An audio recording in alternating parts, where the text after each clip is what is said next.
আজকে আমরা গাবুসরা village committee এখানে এসে আমরা দেখলাম 23 ফ্যামিলির 111 ভোটার আজকে আমাদের ত্রিপুরা মথায় জয়েনিং করেছে।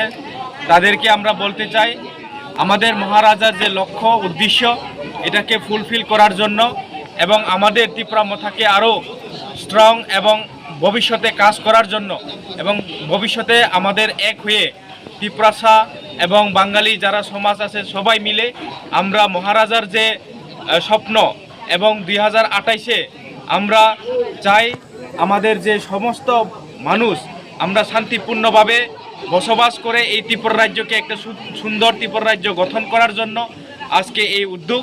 এবং যারা জয়েনিং করেছেন আজকে তাদের উদ্দেশ্যে আমি বলতে চাই তারাও আজকে থেকে আমাদের ফ্যামিলি এবং আমাদের সঙ্গে কাজ করবে।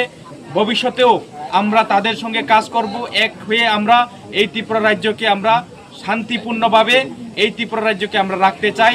এবং আমরা বলতে চাই যে সমস্ত বর্গের মানুষ আজকে মহারাজাকে বিশ্বাস করছে, কারণ একটাই আমরা দীর্ঘদিন দেখে ত্রিপুরাসা এবং বাঙালিদেরকে ঠকানো হয়েছে, কোনো কাজ করেনি।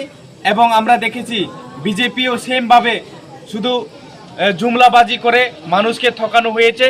এই কারণে আজকে বুবাগরার পাশে সবাই মানুষ এখনে দ্বারস্থ হচ্ছে এবং বুবাগরার সঙ্গে কাজ করবে বলে তাদের মনের মধ্যে একটা আশা, এবং এই আশা নিয়েই আজকে মহারাজার সঙ্গে যোগদান দিচ্ছেন আমরা ত্রিপুরা মথা। এবং আমাদের ত্রিপুরা মথাতে সবাই যোগদান দিয়ে মহারাজাকে আরও উৎসাহিত করার জন্য এবং ভবিষ্যতে একসঙ্গে কাজ করার লক্ষ্যে এই জয়েনিং বলে আমি মনে করি। এবং ভবিষ্যতে তারার পাশে আমরা থাকব, সবার পাশে আমরা থাকব।